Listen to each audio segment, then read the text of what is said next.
Olá, tudo bem? Meu nome é Janaína Delbão, eu sou psicóloga e membro do grupo Cressex. Hoje eu gostaria de falar com vocês sobre a visibilidade trans. A gente está no mês de janeiro e quando a gente fala em visibilidade trans, muitos podem pensar que a gente está falando só de ficar nas redes sociais. Mas a origem dessa data, o dia 29 de janeiro, ele nos conta uma história muito diferente e potente. Em 2004, um grupo de homens, mulheres, trans e também travestis marcharam e ocuparam um Congresso Nacional. E eles não foram lá pedir permissão para existir, eles foram para exigir o direito de serem cidadãos. A campanha se chamava Trans e Respeito e pela primeira vez o Estado brasileiro teve que encarar de frente as pessoas que a sociedade por muito tempo insistia em dizer que não existiam e deixá-las à sombra. Portanto, para celebrar este mês, dizer que não é só um ato de orgulho, é um ato político. É lembrar que a existência das pessoas trans é por si só uma forma de resistência. E hoje a gente vive um paradoxo, porque a gente nunca viu tantas pessoas trans, seja na novela, na música, na política, nas empresas. Só que a gente precisa tomar cuidado, porque ao mesmo tempo que é um avanço, se não tiver dignidade, acaba se tornando uma armadilha. A gente não pode falar de visibilidade sem falar de sobrevivência. O Brasil, infelizmente, ainda lidera o ranking de país que mais mata pessoas trans no mundo. E a expectativa de vida para essa população é em torno de 35 anos, que é menos da metade da média nacional.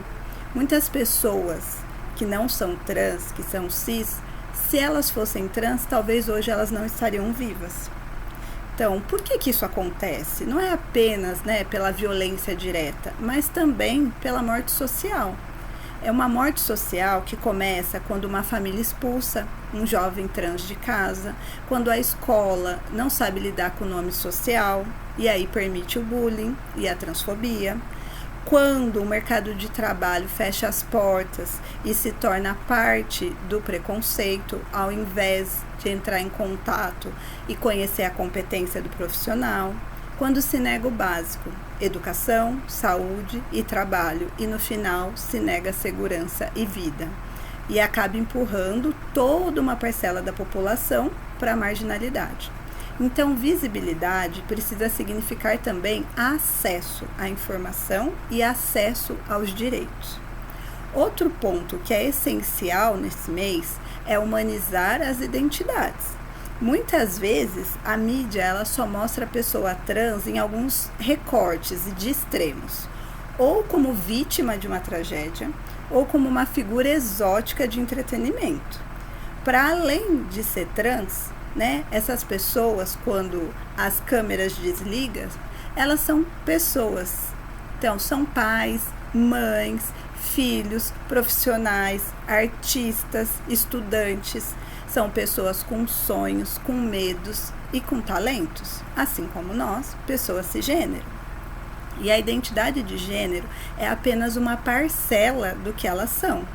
Quando você respeita os pronomes de alguém, quando você usa o nome social sem questionar, você não está fazendo um favor ou sendo correto politicamente. Você está validando a humanidade daquela pessoa. Você está dizendo, eu te vejo e eu te respeito por inteiro. Uma pessoa trans, que é a abreviação de transgênero, é alguém cuja identidade de gênero é diferente do sexo que lhe é atribuído lá no nascimento. Então, para entender melhor, vou explicar para vocês que separa-se dois conceitos que a nossa sociedade costuma misturar. Um é o sexo biológico. Quando a criança nasce, o médico olha para a genitália dela e diz se ela é menino, menina, intersexo, de acordo com a genitália, o órgão genital que o médico vê ali. Quando a mãe está gestante e faz lá o ultrassom, o médico olha a genitália lá do feto e consegue dizer se é menino ou menina, para fazer aquele chá revelação e todo aquele preparo para a vinda de um bebê. Então, de acordo com o quê? Com a genitália. E aí, o que é identidade de gênero? não é sobre a genitália, é sobre a identificação da pessoa com ela mesma, como ela se olha, né? Como ela se lança para o mundo. Então, de forma muito interna, não é sobre o que o outro diz para ela que ela é, mas sobre como ela mesma se identifica, de forma interna, profunda. E aí é como ela se sente, que pode ser como homem, como mulher, como ambos, como nenhum, né? Como um lugar entre esses gêneros. Então, o que significa ser trans e ser cis? Porque a grande maioria da sociedade se entende com a sua genitália. Então, ela olha para a sua genitália e se entende com aquele gênero, né? Nasceu com o pênis, se entende como homem. Nasceu com uma vagina, se entende enquanto mulher. Essa é a nomenclatura que a gente dá para a pessoa cisgênero, que é alguém que se identifica com o sexo que foi atribuído lá no nascimento. Agora, uma pessoa trans é alguém que não se identifica com o gênero que esperam dela de acordo com a sua genitália. O trans é de transpassar, né? De passar além daquilo que se esperava. Então, ela se transpassou para um outro lado. E aí existem alguns termos comuns dentro da comunidade trans. A mulher trans, que é uma pessoa que nasceu com uma genitália masculina, o pênis, mas se identifica como uma mulher. Temos também o homem trans, uma pessoa que nasceu com uma vagina e que se identifica como homem. Temos também a pessoa que é não binária, alguém que não se sente exclusivamente como homem e nem como mulher. Mas elas podem se identificar com os dois gêneros, com nenhum, ou com um gênero completamente diferente. Temos também dentro desse universo, que a gente chama de guarda-chuva, a pessoa travesti. É um termo político e de identidade muito forte no Brasil e na América Latina. Frequentemente é usado por pessoas que foram designadas homens ao nascer, mas que constroem uma identidade feminina e política própria. É importante notar que, no passado, o termo ele foi usado muito de forma pejorativa, mas que foi ressignificado, né, pelo movimento, e hoje se tem muito orgulho. A gente tem profissionais, muitos da música, que tem um nome que ainda continua, às vezes, masculino, mas que se montam e performam com trajeitos femininos considerados na nossa sociedade. E aí, sobre a transição, ele é um processo, né, de passar a viver de acordo com a sua identidade de gênero. Então, ela é única para cada pessoa, não existe um formato, as pessoas não seguem uma regra e não é obrigatório, tá? Então, existe a transição social, que é mudar o nome, os pronomes, o corte de cabelo ou o jeito de se vestir. A transição jurídica, que altera o nome e o sexo nos documentos oficiais, na certidão de nascimento, no RG. E também a transição médica, que algumas pessoas podem optar por fazer uma terapia hormonal ou fazer a cirurgia de ressignificação e afirmação de gênero no seu corpo, de forma que elas possam se sentir mais adequadas àquele gênero. Contudo, isso não é obrigatório, tá? O ponto principal é que ser uma pessoa trans é sobre quem a pessoa é e não sobre com quem ela se relaciona, né? Isso seria uma orientação sexual. Então, traz algumas dúvidas, né? O respeito ao nome e o respeito aos pronomes é a base para a gente se reconhecer e se humanizar as pessoas. E agora eu pergunto para você, o que acontece quando o mês de janeiro acaba? A visibilidade, ela não pode ser sazonal, né? Ser um aliado da causa trans exige que a gente faça mais do que postar uma bandeira na rede social. Exige ação prática. Então, eu quero trazer algumas questões e situações em que a gente pode trabalhar e atuar de forma direta. Então, se educar, porque não é possível que a gente queira que uma pessoa trans nos ensine e nos eduque. Quem precisa fazer isso somos nós. A informação, ela está disponível. Então, a gente precisa ir atrás. Se a dúvida é nossa, nós precisamos correr atrás.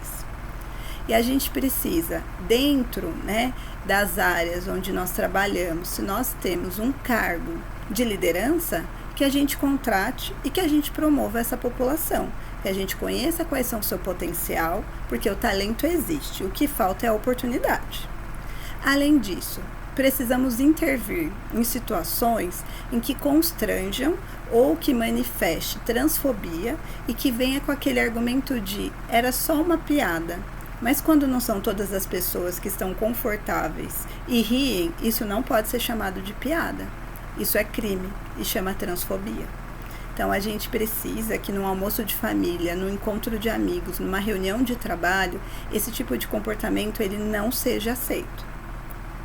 Outra situação que nós temos como atuar é apoiar a permanência de pessoas trans. Então não basta que essas pessoas entrem e tenham acesso, porque para permanecer a gente precisa dar condições. Então como que é o ambiente, né? O que mantém essa pessoa lá? Tem segurança? O banheiro é respeitado? O nome social, ele está sendo aceito e trabalhado? Porque a gente precisa entender que é uma lei e a lei precisa ser cumprida.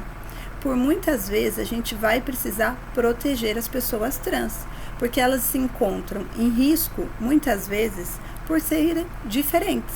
Então, pela diferença e pela não aceitação, elas se colocam em risco. E aí a gente pode intervir, fazer a nossa parte. Caso a gente tenha dúvida, a gente tem a internet à disposição, a gente tem vários coletivos que podem trazer informações. O Cressex é um ambiente onde a gente também pode aprender e estamos todos aqui disponíveis. Para encerrar, eu quero deixar uma mensagem para as pessoas trans, né? Que elas possam entender que a sua existência é muito potente, que elas não estão fazendo nada de errado, que apesar de todas as estatísticas, né, que tentam limitar a sua vida, que vocês estão construindo novas formas de existir e de viver. Então, vocês estão ocupando universidades, vocês estão ocupando a política, os palcos, a música, ocupando cadeiras de decisão. Isso é importante para que cada vez mais o espaço ele seja público, que ele seja integral e que ele seja inclusivo.